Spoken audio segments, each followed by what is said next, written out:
식사 맛있게 하셨습니까? 네, 오늘 국이 끝내줬다고 성도들의 평가가 아주 좋던데 오늘도 섬겨주신 우리 여전대 분들께 감사드립니다. 우리 지난주부터 웨스트민스터 신앙고백서 이제 22장의 내용을 23장이죠. 23장의 내용을 배우고 있습니다. 국가위정자에 관한 부분입니다. 국가위정자라는 것은 정치와 관련된 사람들을 의미하는 것이라고 했습니다. 그래서 이제 지난주에는 1항과 2항에 대해서 배웠는데 1항에서 나왔던 내용은 하나님께서 국가위정자를 세우신 이유에 관한 부분이라고 했습니다. 가장 먼저 하나님께서는 자신의 영광과 공적 선을 위하여서 국가위정자를 세우셨다는 겁니다. 하나님께서 나라를 만드시고 나라의 흥망성쇠를 정하시는 분이시기 때문에 특별히 나라가 이루어지고 이끌어져 가는 데 있어서는 국가위정자의 역할이 가장 크지 않습니까? 그래서 어쨌든 위정자를 통해서 나라가 움직여지고 그 나라의 흥망성쇠가 결국 하나님의 일하심을 나타내기 때문에 국가위정자도 따지고 보면 다 하나님의 영광을 위하여 하나님께서 세우신 것이다 라고 볼 수 있는 것이고, 그리고 공적인 선을 위하여서, 이 사적인 유익이 아니라 공적인 선을 위하여서 국가위정자를 세우셨다. 그리고 이를 위하여서 국가위정자에게 하나님께서 주신 권세가 무엇이냐 했을 때 칼의 권세다라고 했습니다. 칼은 보호하는 역할도 되고 또 이제 벌하는 역할도 되지 않습니까? 그래서 국가위정자에게 하나님께서 주신 권한은 저런 것들이다. 칼의 권세. 그리고 국가위정자의 위치에 대해서도 나와 있다 했죠. 그리고 국가위정자 하나님께서는 하나님의 아래, 그리고 사람들보다는 위. 그래서 기본적으로 국가위정자의 위치는 일단 사람들이 따르려고 하는 마음으로 보아야 한다는 겁니다. 따르고 인정하고 또 존중하는, 그것이 이제 1항의 내용이었고, 2항의 내용은 믿는 사람이 과연 이렇게 국가위정자의 역할을 할 수 있는가라고 했을 때, 이것이 이제 예전에는 상당히 많이 이렇게 고민이 됐던 부분이라서 이렇게 이런 내용이 있는 겁니다. 국가위정자를 부름받을 때에는 그 일을 할 수 있다, 당연히 할 수 있다라는 것이고, 그리고 이렇게 국가위정자들이 직무를 수행할 때 어떤 역할들을 해야 되냐 했을 때 특별히 경건과 정의와 평화를 유지해야 된다. 여기서 말하는 경건이라는 것은 교회의 경건이긴 한데 그렇다고 해서 국가위정자로 부름받은 자가 자기가 교회를 다닌다고 해서 교회의 편의를 봐주어야 한다라는 그런 의미는 아니라고 했습니다. 여기서 말하는 경건이라는 것은 교회가 경건을 유지하기 위해서 가장 필요한 것은, 국가위정자의 역할에서 가장 필요한 것은 나라 자체를 안정되게 만드는 겁니다. 나라가 안정될 때 결국 교회도 그 안에 속하여서 또 안정됨을 누릴 수 있기 때문에 또 그 부분도 생각을 해야 되고, 또 정의와 평화, 그리고 이 목적을 위하여서는 전쟁도 정당한 경우엔 가능하다, 이 얘기가 있다 했는데 이 부분이 조금 애매하다고 말씀을 드렸습니다. 왜냐하면 정당한 전쟁이라는 것 자체가 사실 거의 불가능하기 때문입니다. 그 어떠한 목적에서든 선제 공격을 하는 것은 거의 정당한 전쟁일 수가 없습니다. 사실 왜냐하면 대부분 전쟁의 목적이라는 것이 하나님 나라를 위하여서 하나님의 명예를 위해서 사람을 죽이겠습니다, 이럴 수가 있겠습니까? 그러니까 전쟁은 사실상은 진짜 방어 전쟁이 아니고서는 거의 정당성을 얻기가 힘들 것입니다. 이게 이제 지난주에도 말씀드렸다시피 어떻게 보면 전쟁에 대한 얘기가 성경 가지고 할 수 있는 얘기가 참 많은데, 왜냐면 구약 성경에는 실제로 이스라엘 백성들이 계속 전쟁을 하고 있고, 오히려 신약 성경에 와서는 이제 전쟁을 하지 못하고 유대인들만 반란을 일으키고 그렇게 하는데, 이런 부분에 대해서도 할 말이 참 많지만 이 고백서가 너무 짧게 하는 것은 사실상 논란의 여지가 참 많다는 것일 수도 있습니다. 여러 사람들이 여러 의견을 가지고 있다는 것. 오늘부터는 이제 3항에 대한 내용부터 좀 다뤄보도록 하겠습니다. 이제 3항의 내용은 위정자와 교회의 관계에 대한 부분입니다. 가장 먼저 보시면, 자, 우리 빨간 글자만 한번 같이 읽겠습니다. 시작. 국가위정자는 말씀을 선포하고 성례를 시행하는 권한과 천국의 열쇠의 권세를 취해서는 안 된다. 국가위정자가 취해서는 안 될 권세에 대해서 말하는데 뭐라고 합니까? 말씀 선포, 성례, 그리고 천국 열쇠. 그러니까 위정자가 교회에 대해서 하면 안 되는 일이 있다는 거죠. 교회에서만 할 수 있는 역할이 있다는 겁니다. 말씀 한번 같이 읽어보겠습니다. 이 우시야 왕 때 있었던 일인데 읽겠습니다. 우시야 왕 곁에 서서 그에게 이르되 우시야여 여호와께 분향하는 일은 왕이 할 바가 아니요 오직 분향하기 위하여 구별함을 받은 아론의 자손 제사장들이 할 바니 성소에서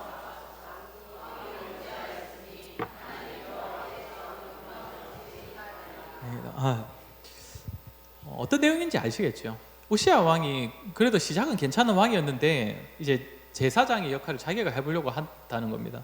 이런 식으로 하려고 했던 왕이 또 있긴 했었죠. 사울 왕도 또 비슷한 일을 했었는데 이것은 잘못되었다는 겁니다. 특별히 오늘 여기 보면 말씀 선포 성례 이거는 또 우리가 충분히 받아들일 수 있고 이해되는 부분이지만 그럼 7위권은 저기 천국 열쇠의 권세는 무엇이냐 했을 때 이게 이제 7위권을 말하는 겁니다.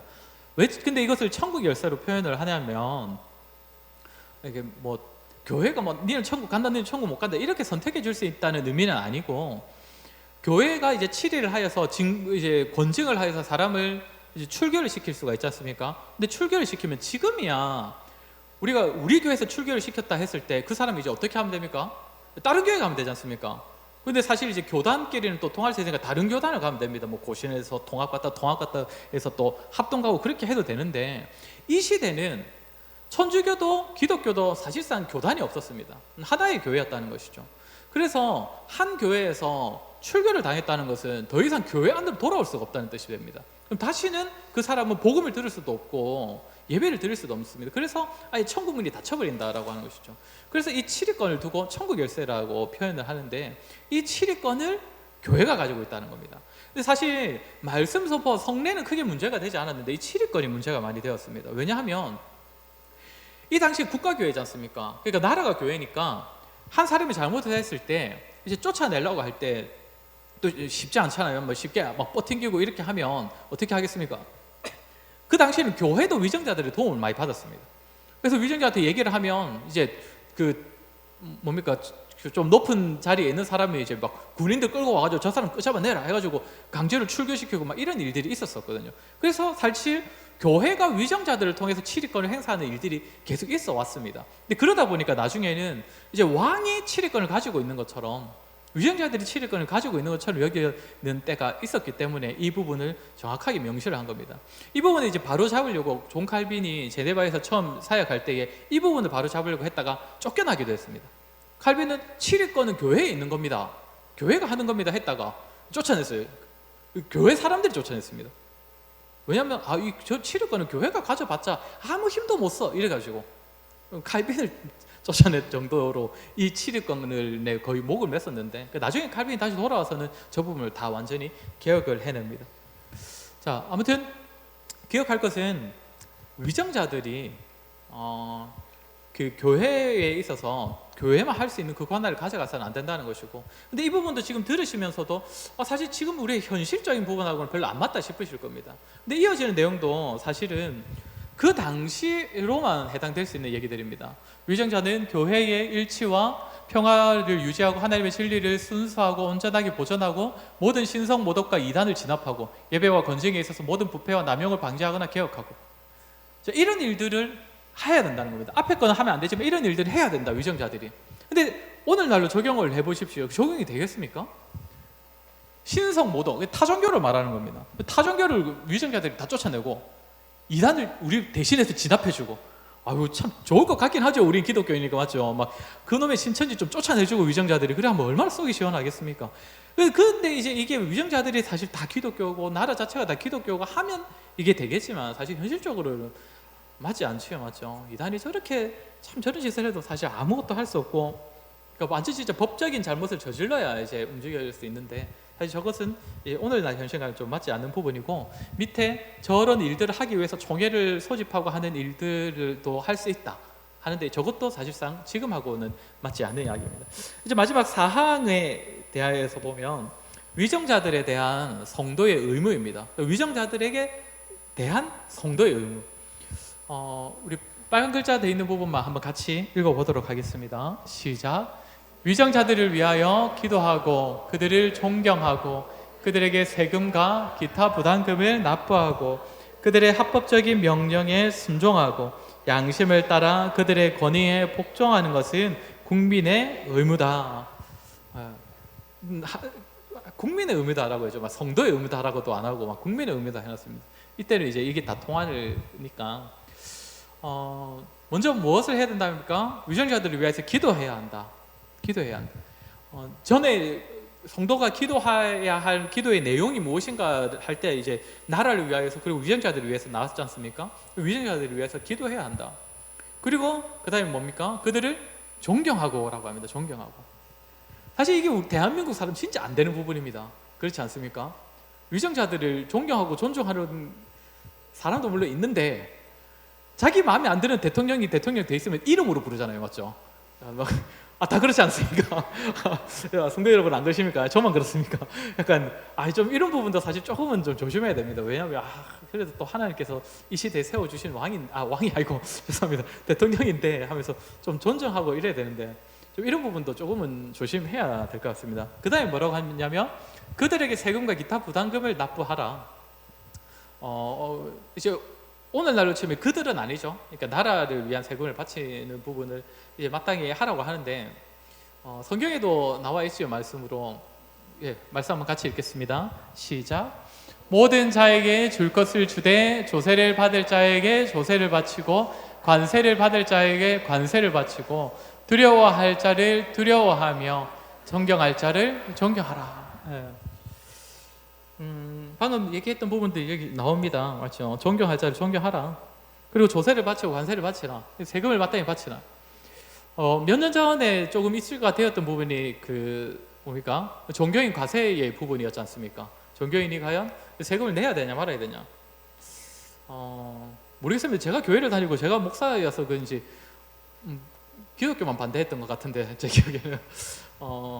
근데 이제 실제로 이제 자율적으로 하고 자발적으로 하고 있습니다. 저도 5년 전쯤부터는 이렇게 보고 이렇게 세금 신고를 하고 있는데 하니까 좋더라고요. 저는 생각보다 저는 왜 그렇게 반대했는지를 모르겠습니다. 왜냐하면 할 때 조금 귀찮긴 한데 하고 나면 덜 귀찮은 게 훨씬 많더라고요. 무슨 말이냐면 그러니까 우리가 이제 어떤 업무를 할 때 세금신 그러니까 소득이 얼마인가 이런 거 보고를 해야 되는데 사실 사역자들 정말 애매하거든요. 양심에 따라 그냥 교회에서나 이제 어디 단체에서 이제 사례를 얼마 받는다는 걸 이걸 따로 보고서를 만들고 따로 해가지고 막 내고 이걸 가지고 막 증명해내고 이래 해야 예를 들면 은행 대출도 받을 수 있고 뭔가 국가 혜택도 받을 수 있는데 엄청 복잡합니다. 그런데 세금 신고하면 그런 거 바로바로 돼버리더라고요. 그래서 저는 해보니까 그리고 제가 볼 때 사역자들은 대부분 그거 가지고 혜택을 누릴 게 훨씬 많지 돈 낼 게 더 많이 없을 건데 저는 반대한 분들은 세금 낼 게 많아서 그랬을지 모르겠지만 저는 올해 처음으로 소득세를 냅니다. 작년부터 담임 목사 돼가지고 그 전에까지는 항상 혜택을 받는 쪽이었거든요. 그래서 처음으로 내는데 아무튼 성경에서 말하는 것처럼 이런 부분들은 믿는 자로서의 의무라고 생각을 하고 단지 국민의 의무 정도가 아니라 믿는 자로서의 의무라고 생각하고 우리가 성실히 좀 임할 필요가 있을 것 같습니다. 밑에 나와 있는 부분은 이제 위정자가 종교가 다르다고 해서 어떻게 위정자에 대한 의무를 앞에 말했던 그 의무를 안 해도 되느냐? 그럴 수는 없다. 행해야 된다. 라는 말을 하는 것이고 이제 사항에서 마지막 부분은 이제 이 부분입니다. 외민은 계속 그 얘기 한다고 했죠. 교황에 대한 잘못된 부분들을 바로잡는다고 했는데 아무래도 이제 위정자 하면 그 당시에는 로마 천주교 교황이 압도적이었으니까 그 교황에 대하여서 교황이 위정자나 어떻게 하는 부분에 있어서 그렇게 하면 안 된다. 앞서서 위정자가 교회의 역할을 가져가는 것도 안 되지만 교황도 위정자 위에서 위정자를 어떻게 주무르거나 하는 그 당시에 비일비재했던 그런 짓을 하면 안 된다. 이 얘기를 하는 것입니다. 여기까지가 이제 23장의 내용이고 24장의 내용은 이제 결혼과 이혼으로 들어갑니다. 이제 가정과 관련되어 있는 부분이지요. 23장이 국가, 24장이 가정, 25장이 교회입니다. 어떻게 보면 단순하게 생각하면 교회가 제일 먼저 나오고 그다음에 가정, 그다음에 국가가 나와야 될 것 같은데 참 이 순서대로 나왔던 것은 아마 그 시대를 좀 반영하는 부분이 아닌가. 그만큼 나라 자체에 대하여서 웨스트민스터 신앙고백에서 던지는 메시지가 많이 있었기 때문에 국가, 그리고 교회보다 가정이 먼저 나오는 것도 어느 정도 이해가 되지 않으십니까? 맞죠? 시기적으로도 교회보다 가정이 먼저 세워져 있었고, 구약 시대에는 가정이 곧 교회였습니다. 그리고 이스라엘이 곧 교회이기도 했고요. 그리고 우리가 또 살면서 느껴지다시피 신앙에 있어서도 가정의 역할이 굉장히 중요하지 않습니까? 자기의 신앙과 자녀의 신앙에 있어서도. 그래서 이 가정에 대한 이야기가 먼저 나오는데, 특별히 이 시대에는 방금도 좀 얘기했지만 그 나라 자체가 특히 이제 기독교, 뭐 천주교 이렇게 왔다 갔다 했기 때문에 나라 자체에 있어서 이 신앙이 영향을 많이 주었는데, 특별히 결혼과 이혼에 관련되어 있는 이 그 신앙적인 지식 그리고 믿음도 굉장히 영향을 많이 주었고, 특별히 나라 자체에도 영향을 굉장히 많이 주었기 때문에 이 부분이 생각보다 길게 그리고 자세하게 기술이 되어 있습니다. 자, 그 교회의 역사 이야기 잠깐만 좀 하고 지나가도록 하겠습니다. 이 사람이 헨리 7세라는 사람입니다. 1500년대에 영국의 왕이었던 사람입니다. 이 사람이 이야기 뭐 아마 한두 번쯤은 들어보신 이야기일 겁니다. 헨리 7세. 이 사람에게 아들 2명이 있었습니다. 첫째 아들이 누굽니까? 첫째 아들은 아서라는 장남이 아서입니다. 그리고 둘째 아들은 헨리 8세입니다. 헨리 8세. 이 두 사람이 이제 뭐 다른 자녀 더 있는데 이제 첫째 아들, 둘째 아들입니다. 자녀가 있는데 이 당시에는 다 결혼이 정략 결혼이지 않습니까? 그러니까 영국이 이 당시에는 그 스페인과 이제 좀 잘 지내서 더 이제 국력을 강화시키려고 스페인의 이 공주 캐서린이라는 공주와 결혼을 시킵니다. 그래서 결혼을 하게 돼서 캐서린하고 결혼을 해요. 결혼을 하는데 이 문제가 뭐냐면 이 아서라는 그 첫째 아들이 1년 만에 죽어버립니다. 결혼하고. 그러니까 제가 본 자료가 정확하다면 13살에 약혼하고 15살에 결혼했는데 16살에 죽어버립니다. 그러니까 굉장히 일찍 죽은 거죠. 근데 이제 문제가 뭐냐면 헨리 7세가 봤을 때 캐서린은 어쨌든 우리나라를 위해서는 데리고 있어야 되거든. 스페인의 공주니까 스페인하고 우호적인 관계를 위해서. 그래서 어떻게 하느냐면 이 캐서린을 헨리 8세랑 다시 결혼을 시켜버립니다. 무슨 이 막장이 있냐 싶으시겠는데 이제 이거를 헨리 7세가 해냅니다. 어떤 식으로 해내냐면, 이것도 이제 말이 좀 안 되는 부분이긴 한데, 결혼이 언제 성사가 된다고 볼 수 있느냐, 약혼 말고요. 결혼이 언제 성사가 될 수 있냐고 볼 수 있냐라고 했을 때 남녀가 결혼하여 첫날 밤을 보내야 결혼이 이루어지는 것이다라고 약간 억지로 이렇게 의미를 갖다 붙이거든요. 근데 그걸 교황이 인정해 버립니다. 사실 아서와 캐서린이 거의 결혼 생활을 이제 1년 가까이 했는데, 그 아서가 원래부터도 몸이 안 좋았기 때문에 첫날밤을 제대로 치르지 못했을 것이다, 이런 식으로 본 거죠. 그래서 그러면 결혼은 그 첫째와 했던 결혼은 무효. 그럼 이제 헨리 8세와 결혼. 그래서 이제 캐서린하고 헨리 8세는 굉장히 싫어했다고 합니다. 이때 자기 형수였던 사람이었지 않습니까? 그러니까 그런데 이제 결혼을 하게 됩니다. 그래서 이제 결혼을 하는데, 또 결혼해가지고 뭐 잘 살았다 하면 좋겠지만 결혼하고 나서는 제 흐름대로 잘 안 따라가네요 이게. 결혼을 했다 하지 않습니까? 결혼을 했는데 이 당시도 중요한 건 아들이잖아요. 아들을 어쨌든 낳아야 되는데 아들이 안 태어나는 겁니다. 아들은 안 태어나고 딸만 한 명을 얻었는데 그 사람이 누구냐면, 한 번쯤 들어봤을 건데 이 메리라는 이 사람이 메리. 근데 이제 딸 하나 얻고서 이제 또 잘 지내면 되는데 헨리 8세가 한눈을 팝니다. 누구한테 한눈을 파냐면 그 앤 불린이라는 여자가 있는데, 이 여자는 누구냐면 캐서린의 시녀 여종이었습니다. 여종이라 하니까 뭐 되게 힘없는 가난한 사람일까를 생각하는데 그렇지 않습니다. 앤 불린 굉장한 가문의 딸입니다. 굉장한 귀족 집안에. 근데 뭐 이제 그 왕비의 시녀니까 아마 그런 사람을 썼겠지요. 근데 이제 헨리 8세가 이제 이 앤 불린 이 여자하고 사랑에 빠진 거예요. 이 여자하고. 그래서 문제는 근데 이제 앤 불린하고 이제 결혼을 하려면 먼저는 뭘 해야 됩니까? 캐서린하고 이혼을 먼저 해야 되는 거죠. 이혼을. 근데 천주교에서 보면 천주교는 결혼을 성례로 쳐버립니다. 그래서 이 성례는 뒤집을 수 없다. 결혼은 뒤집을 수 없다. 이혼하는 건 안 돼. 그래서 교황이 허락을 안 합니다.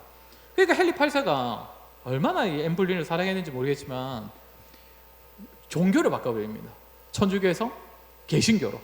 그러면서 이제 또 개신교는 또 그때 그렇게 왜 그렇게 가볍게 이혼을 허락했는지 모르겠는데, 개신교는 좋다, 개신교에서는 이혼 괜찮다, 이혼을 허용합니다, 이래가지고 이제 이 사람이 개신교로 갈아타버리는 겁니다. 그리고 헨리 8세가 그 당시에는 또 왕이었거든요. 그래서 그 영국 교회가, 영국 자체가 이제 천주교에서 자연스럽게 개신교로 종교개혁이 일어나 버린 거죠. 근데 이제 부모들만 이렇게 뭐 지내면 모르겠지만, 이제 여기서 이제 그 엠블린 사이에서 또 태어난 사람이 누구냐면 우리가 또 잘 아는 엘리자베스 여왕입니다. 엘리자베스 여왕인데, 처음에 헨리 8세가 죽고 나서 헨리의 아들인 에드워즈가 그 왕이 먼저 되는데, 이 사람이 되게 그 어릴 때 왕이 돼가지고 나중에 왕권을 뺏겨버립니다. 그러면서 왕이 누가 되냐면 메리가 왕이 돼버리거든요. 여왕이 돼버립니다.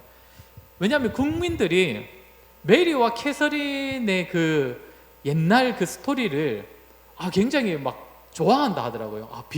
비극의 여인들 해가지고, 어쩌습니까? 엄마는 막 왕비였는데 하루아침에 이혼해가지고 막 쫓겨날 판에 있고, 그의 딸은 왕궁에서 자라고는 있지만 자기 엄마는 없고 막 이런 식으로. 그러다 보니까 국민들이 원해가지고 메리가 여왕이 돼버리거든요. 근데 이제 그 메리가 이제 여왕이 됐습니다. 메리가 뭐부터 하고 싶었을까요? 예. 자기 엄마 내쫓는데 앞섰던 개신교도가 너무 싫은 거죠. 그래서 그때부터 메리는 개신교도들 다 쫓아내고 종교개혁을 다시 다 뒤집어 엎어버립니다. 이때 수많은 순교자가 발생을 하죠. 그래서 메리의 별명이 피의 메리라고도 이제 그 당시엔 불렀다고 합니다. 하도 사람을 많이 죽여가지고. 근데 이제 이 메리는 뭐 나중에 보면 제가 감사한 건데 5년밖에 저기 그 제위에 오르지 못하고 5년 뒤에 죽게 되거든요. 그래서 그 뒤에 왕이 되는 사람이 누구냐면, 메리는 또 자녀도 못 낳아요. 그 뒤에 왕이 되는 사람이 엘리자베스입니다. 자, 엘리자베스가 왕이 됐습니다. 엘리자베스는 뭐부터 하고 싶을까요? 다시 자기 엄마를 양교로 만들어줬던 개신교를 또 종교개혁을 다시 한번 일으키는 거예요. 감사하게도 엘리자베스는 45년 동안 여왕을 하거든요. 그래서 이제 그때는 영국이 이제 완전 이제 개신교 나라로 아주 뒤바뀌어 버린 거죠. 그리고 엘리자베스 이제 죽고 얼마 안 있어서 이제 이 웨스트민스터 신앙고백사가 이제 만들어지고 한 건데, 자, 아무튼 생각보다 옛날 이야기 하다 보니까 길어졌는데, 이게 그 당시로서는 결혼과 이혼이 단지 개인의 문제가 아니었다는 것이죠. 그러니까 한 나라를 뒤집어 엎는 일도 생기고, 개인의 신앙까지도 다 이제 뒤집어 엎어야 되는 그런 일들을 많이 일으킨 것이 이 결혼과 이혼의 문제였다는 것입니다. 내용이 들어가기에는 좀 애매한데, 사실 이제 마무리를 하면서 말씀드리자면, 다음 주부터 우리가 제대로 살피겠지만, 이 결혼과 이혼, 가정과 성에 관련된 부분들은 오늘날에 진짜 많이 공격받고 있는 부분이라고 생각이 됩니다. 얼마나 가볍게 여겨지고 있습니까? 결혼도, 이혼도, 그리고 성과 관련된 부분들. 이런 부분에 있어서 진짜 저는 정말 갈수록 세상이 타락하는 만큼 교회가 더 엄격하게 좀 가르치고 더 좀 본을 잘 보일 수 있도록 해야 된다라고 생각이 듭니다. 어쨌든 우리가 국가에 대해서도 배웠고 가정에 대해서도 배웠는데, 우리의 삶이, 믿는 사람의 삶이 그냥 하나님 앞에서 교회 안에서만 잘해야 되는 것이 아니라 이 나라에 대하여서, 이 세상에 대하여서, 믿지 않는 자들 앞에서 우리가 어떻게 세워져 가야 하는가가 정말 중요하기 때문에 신앙고백서가 이런 부분들을 상세하게 가르쳐 주고 있는 것 같습니다. 저와 여러분, 어쨌든 이 세상에 대하여, 불신자들에 대하여 참 세상으로서도, 세상적으로도 본이 되는 그러한 저와 여러분 되기를 주의 이름으로 간절히 소원합니다. 우리 이 시간 같이 함께 찬양하겠습니다. 찬송가 287장 함께 찬양하겠습니다.